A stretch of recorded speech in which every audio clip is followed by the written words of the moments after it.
একটি মেয়ের শ্বাসকষ্টের সমস্যা। ছোটবেলায় নিউমোনিয়া হয়েছিল, তারপর থেকেই এখন বছরে প্রায় সময় তার জ্বর, সর্দি, কাশি এবং শ্বাসকষ্ট হয়। আজ প্রায় তার বছর হয়ে গেল 17। ছোটবেলা থেকে এই 17 বছর বয়স পর্যন্ত মেয়েটাকে এলোপ্যাথিক ট্রিটমেন্ট দিচ্ছিলেন, অর্থাৎ তার মা বাবা মেয়েটিকে এলোপ্যাথিক ট্রিটমেন্ট করাচ্ছিলেন। কিন্তু একজনের কাছ থেকে শুনে মেয়েটিকে নিয়ে চেম্বারে আসেন। তো কেস টেকিংয়ের সময় মেয়েটি খুব ইগোইস্টিক টোনে কথা বলছিল, সব কথার উত্তর দিচ্ছিল না, খুব ভাব নিয়ে নিয়ে কথা বলছিল। তো অবশেষে আমি তাকে জিজ্ঞেস করলাম, তোমার যখন শ্বাসকষ্ট হয়, জ্বর হয়, সর্দি হয়, তখন তোমার কি করলে ভালো লাগে? ওই মেয়েটা কথা বলতে চাইছে না ঠিকঠাক। আর যখনই কোনো পেশেন্ট আপনার সঙ্গে কোনো কথা শেয়ার করবে না, তখন আপনাকে বাড়ির অ্যাটেন্ডেন্সদের উপরে আপনাকে নির্ভরশীল হতে হবে। ঠিক সেরকমই আমি তার মাকে জিজ্ঞেস করলাম, যখন ওর কষ্ট হয় ও তখন কি করে? তখন তার মা বলল যে, স্যার, ওর যখন কষ্ট হয় ও তখন কি করে, একটা ঘরের মধ্যে ঢুকে ঘরের দরজা জানলা বন্ধ করে একেবারে চুপচাপ শুয়ে থাকে, কারোর সঙ্গে কথা বলতেও চায় না। ওর কথা বললে যেন ওর কষ্ট হয়, বিরক্ত বোধ করে। আমি মেয়েটিকে বললাম তারপরে যে, তুমি কেন এরকম ঘরের দরজা জানলা বন্ধ করে শুয়ে থাকো? তখন মেয়েটা বলছে, আমার লাইট সহ্য হয় না, আমি অন্ধকারে চুপচাপ শুয়ে থাকি, লাইট বন্ধ করে, কারোর সঙ্গে আমার কথা বলতেও ইচ্ছা হয় না। দেখুন, এই কথাটার উপরে একটি আমি সুন্দর রুব্রিক ইউজ করেছিলাম। রুব্রিকটি হচ্ছে mind, darkness, lie down in the dark and not be talk to, desire to. এই রুব্রিকটার অর্থ কি? ডার্কনেস মানে হচ্ছে অন্ধকার, lie down in the dark, সে শুয়ে থাকে অন্ধকারে, and not to be talked to, desire to, এবং কারোর সঙ্গে কথা বলার ইচ্ছাও প্রকাশ করে না। মাত্র 4টে মেডিসিন রয়েছে: অরামমেট, অরামিউর, ব্রায়োনিয়া আর ট্যারেন্টুলা। যদি আপনার চেম্বারে কোনো পেশেন্ট আসে আর আপনি এই ভার্সান পান, এই রুব্রিকটা ইউজ করতে ভুলবেন না। এক ভদ্রলোক তার আঁচিলের সমস্যা নিয়ে এসছে। তো রুগী বলছে যে, স্যার, আমার না আঁচিলের সমস্যা, আমি এই নিয়ে ট্রিটমেন্ট সেরকম করিনি। আজ থেকে 1 বছর আগে একবার হোমিওপ্যাথি ঔষধ খেয়েছিলাম, তাও 10 থেকে 15 দিন। তারপরে আমি আর এর জন্য বেশি ঔষধ খাইনি। আমি বললাম, আপনি তাহলে এখন কেন ওষুধ খেতে চাইছেন? তখন রুগী বলল যে, স্যার, ভেবেছিলাম যে এই আঁচিলগুলো সমস্যা সেরকম বড় সমস্যা নয়, কিন্তু এখন দেখছি দিন দিন আমার সারা গায়ে ছড়িয়ে যাচ্ছে, হাতে, গায়ে, দাবনায়, পিঠে, সব জায়গায় কম বেশি বেরোনো শুরু করেছে। আগে ভেবেছিলাম এগুলো ছোটোখাটো ব্যাপার, মামুলি ব্যাপার, কিন্তু এখন দেখছি না, এ তো সেরকম নয়, তো একটা ভয়ানক জিনিস। তাই আগে ভাগে আপনার কাছে ট্রিটমেন্ট করতে আসলাম, যাতে আরও বেশি না হয়। এখানে আমি একটি সুন্দর রুব্রিক ইউজ করেছিলাম, সেটা হচ্ছে mind delusions strange, familiar things seem strange. ডিলিউশনস কথার অর্থ হলো ভ্রম, স্ট্রেঞ্জ কথার অর্থ হলো অদ্ভুত, যেটা অজানা, অচেনা। ফ্যামিলিয়ার থিংস, যেটা আমার পরিবারে ছিল, সেটা স্ট্রেঞ্জ মনে হচ্ছে সেটা অজানা, এখন অদ্ভুত কিছু। এই রুগীটাই আমাকে বলছিল যে, স্যার, এখন ভয় লাগছে যে এত ছড়িয়েছে, এর থেকে আবার কোনো বড় ধরনের কিছু না হয়ে যায়। আগে পাত্তা দিইনি, আগে ছোটোখাটো ব্যাপার ছিল, ভেবেছিলাম কিছু হবে না, এখন দেখছি এ তো অদ্ভুত ব্যাপার। এই ক্ষেত্রে আমি এই রুব্রিকটা ব্যবহার করেছিলাম যে পেশেন্টের ভ্রম, পেশেন্ট ভাবছে যে আমার গায়ে যেটা ছিল, আমার ফ্যামিলিতে যেটা ছিল, মানে আমার গায়ে যেটা ছিল সেটা সেরকম ভয়ানক ব্যাপার না, কিন্তু এখন দেখছি দিন দিন আরও ভয়ানক হচ্ছে, যেটা আমি চিনি না, জানি না, বুঝি না। যেমন আমরা একটা বাংলায় প্রবাদ বলি যে দুধ কলা দিয়ে কালসাপ পুষেছি মনে হয়।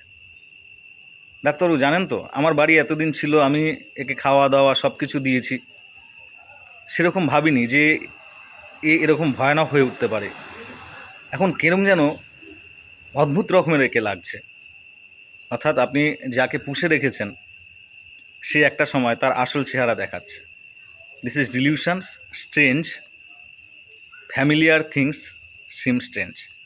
অর্থাৎ আমার ফ্যামিলিতে যে ছিল সে এখন অদ্ভুত হয়ে গেছে। অর্থাৎ আমি বোঝাতে চাইছি আমার গায়ে যে জিনিসটা সেটা আমার ফ্যামিলির সমান। অর্থাৎ আমি ভেবেছিলাম এটা কোনো বড় কিছু নয়, কিন্তু এখন দেখছি দিন দিন না, এটা অনেক বড় সমস্যা, এটা অদ্ভুত ব্যাপার, এর থেকে আবার কোনো বড় ধরনের কিছু না হয়ে যায়। ধরুন আপনার চেম্বারে একজন রুগী এসে বলছে যে স্যার আমার না 10-12 দিন ধরে কাশি হচ্ছে, আমি অত পাত্তা দিইনি জানেন তো, কিন্তু আজকে সকাল থেকে দেখছি হঠাৎ কাশির সঙ্গে রক্ত বেরোচ্ছে, আমি তো ভয় পেয়ে গেছি। এ কী ধরনের কাশি, এ কী ধরনের সমস্যা, আমি তো আগে বুঝিনি। This is mind delusions, strange, familiar things seem strange. কেমন? এক ভদ্রলোকের কারেন্টে শক খেয়ে তার এক পা হারায়, অর্থাৎ তার পা কেটে দেওয়া হয়, পায়ে অপারেশন করে, এবং ভদ্রলোকটির এরপর থেকে পিঠে যন্ত্রণা, রাতের পর রাত ঘুমাতে পারছে না, এবং 1-2 মাস আগে যে পায়ের যে জায়গা থেকে কাটা গেছে সেই জায়গাটায় বেশি ব্যথা যন্ত্রণা হয় এবং তার কষ্ট হয়। পেশেন্ট বলছে যে স্যার আমি 1 মাস যাবৎ খুব কষ্ট পাচ্ছি, 1 মাস থেকে আমি এই কষ্টে আছি, কিছুতেই ব্যথা কমছে না।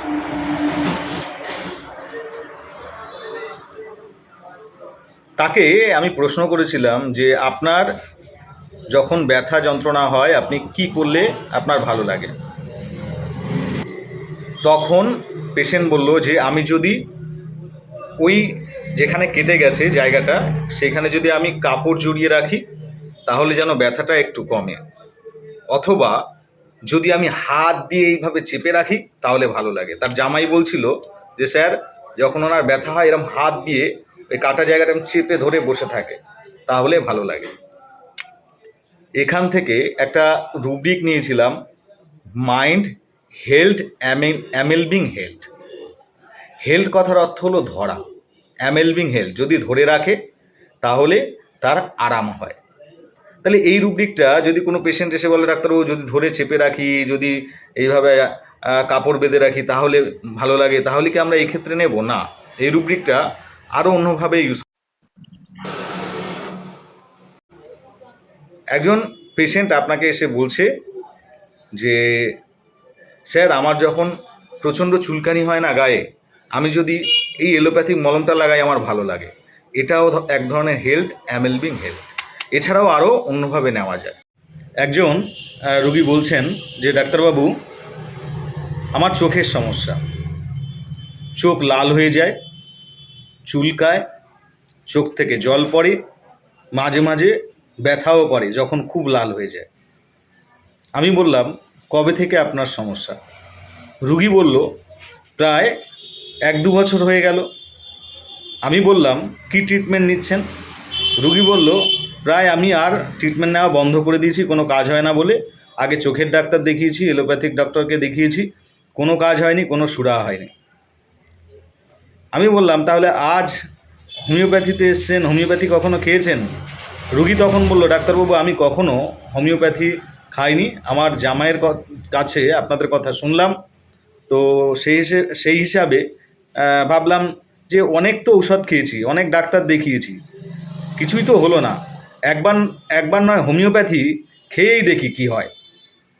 এখান থেকে আমি একটি সুন্দর রুব্রিক ইউজ করেছিলাম, সেটা হচ্ছে mind gambling passion for gambling. Gambling কথার অর্থ হলো জুয়া খেলা, প্যাশন কথার অর্থ হলো আবেগ বা তীব্র মনের ইচ্ছা, ফর মানে হচ্ছে জন্য, গ্যামলিং মানে জুয়া খেলা। তাহলে জুয়া খেলার জন্য আমার মনের একবার ইচ্ছে হয়েছে, আবেগ জেগেছে, এই রুব্রিকটার অর্থ তাই। দেখবেন আমরা সবসময় লটারি কাটি না, কিন্তু মাঝে মধ্যে আমাদের মনে আবেগ হয় যে আমরা একবার লটারি কেটে দেখি কি হয়। কোটিপতি তো হতেও পারি, লাখ টাকা পেলে পেতেও পারি, 5,000 10,000 হাজার পেলেও তো পেতে পারি, সেটা আমাদের কাজে আসবে। এই ভেবে কিন্তু আমরা লটারি কাটি, গ্যামলিং প্যাশন ফর গ্যামলিং করি। ঠিক রুগী বলছে আমি অনেক এলোপ্যাথি ডক্টরকে দেখিয়েছি, চোখের ডাক্তারকে দেখিয়েছি, কেউ বলছে ছানি হয়েছে, কেউ বলছে চোখে অ্যালার্জির সমস্যা, কেউ বলছে এটা, কেউ বলছে ওটা, কেউ বলছে চোখের পাওয়ারের সমস্যা। তো ওষুধ তো অনেক খেলাম, কিছুই হলো না, একবার আপনার কাছে দেখি না ওষুধ খেয়ে। হোমিওপ্যাথি তো কখনো খাইনি, কাজ হলেও তো হতেও পারে, জামাইয়ের কথা তো ঠিক হতে পারে। This is mind gambling passion for gambling. একজন রুগিনী বলছেন যে স্যার আমার গায়ে ব্যথা হয়, মাঝে মাঝে হাত পায়ে যন্ত্রণা হয়, হাতের আঙ্গুলগুলোতে ব্যথা হয়, ঘাড়ে যন্ত্রণা হয়, ইদানিং 6 থেকে 7 মাস হয়ে গেল আমার মাইগ্রেনের সমস্যা হচ্ছে, মাথা যন্ত্রণার সমস্যা, তার সঙ্গে স্যার রয়েছে থাইরয়েড। আমি আমার শারীরিক সমস্যাগুলোর জন্য লাগাতার 5 বছর ধরে কষ্ট পাচ্ছি, আর এই মাথা যন্ত্রণার কথা বলবেন না, এ তো ছাড়ছেই না। আমি বললাম যে আপনার যখন খুব শরীর খারাপ হয় তখন মন মেজাজ কেমন থাকে? তখন রুগিনী বলল যে স্যার ওই সময় আমার কারোর সঙ্গে কথা বলতে ভালো লাগে না, আমি চুপচাপ থাকতে চাই, এমনকি আমার ছেলেমেয়েরা যদি কথা বলে তাদেরকে আমি মারধর দিই এবং আমার প্রতি প্রচণ্ড রেগে যাই, আমি নিজের কাছে নিজে খুবই বিরক্ত হয়ে পড়ি সেই সময় স্যার। এই বলতে বলতে হাউমাউ করে কেঁদে দিল আর বলছে স্যার আমার আর ভালো লাগছে না। আমি বললাম কেন কাঁদছেন? বলছে আমার আর সহ্য হচ্ছে না। আজকে প্রায় 4-5 বছর ধরে একটানা আমি কষ্ট পাচ্ছি, আর আমি নিতে পারছি না। সারাক্ষণ আমি বিছানায় শুয়ে থাকি, মাঝে মাঝে একটু বাড়ির কাজগুলো করতে হয়, আবার বিছানায় গিয়ে শুয়ে পড়ি, ইত্যাদি ইত্যাদি। আমি বললাম আপনার যখন বাড়িতে এরকম লাগছে আপনি একটু আশেপাশের মানুষের সঙ্গে তো একটু বেরিয়ে কথাবার্তা বলতে পারেন। বলছে স্যার ওই সময় নিজের ছেলে মেয়েকে সহ্য করতে পারি না, আর অন্যজন, আমার ভালো লাগে না স্যার ওই সময়। কেউ আমার সঙ্গে থাকুক, কেউ আমার সঙ্গে কথা বলুক, আমার পছন্দ হয় না, মন চায় একা থাকতে। আমাদের পেশেন্টদের এই কথাগুলো কিন্তু খুবই গুরুত্বপূর্ণ কথা। এগুলো আমাদের হোমিওপ্যাথিক মাইন্ড টেকনিক শেখার জন্য এক একটা মণি এবং মুক্তার মতো। রুগিনী কি বলল? রুগিনী বলল আমার ভালো লাগে না, আমার মন চায় একা থাকতে, কারোর সঙ্গে কথা বলতে ভালো লাগে না, কারোর সঙ্গ পছন্দ হয় না। This is mind company aversion to desire for solitude. Company aversion to কথার অর্থ হলো সঙ্গী সাথী, কারোর সাথে সে থাকতে চায় না, কোনো সঙ্গী তার সঙ্গে থাকুক, কোনো মানুষ তার সঙ্গে থাকুক, এগুলো তার পছন্দ হয় না। ডিজায়ার ফর সলিটিউড, এবং তার মনের ইচ্ছা, ইন্টারনাল উইশটা কি? তার ইন্টারনাল উইশটা হচ্ছে, মনের আন্তরিক ইচ্ছা হচ্ছে একা থাকা। সলিউটেড কথার অর্থ হলো একা, নির্জন,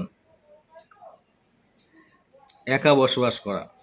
তাই রুব্রিকটা হচ্ছে মাইন্ড কোম্পানি অ্যাভারশন টু, সঙ্গী সাথী অপছন্দ, ডিজায়ার ফর সলিটিউড মানে হচ্ছে একা থাকার ইচ্ছা তার প্রবল, সে একা থাকতে চায়।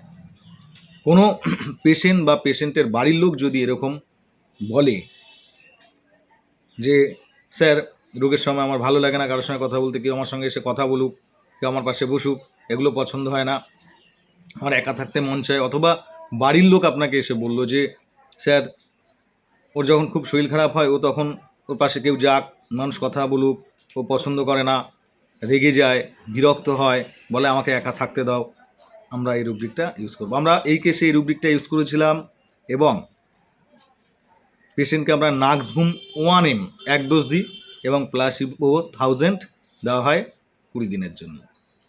কেমন?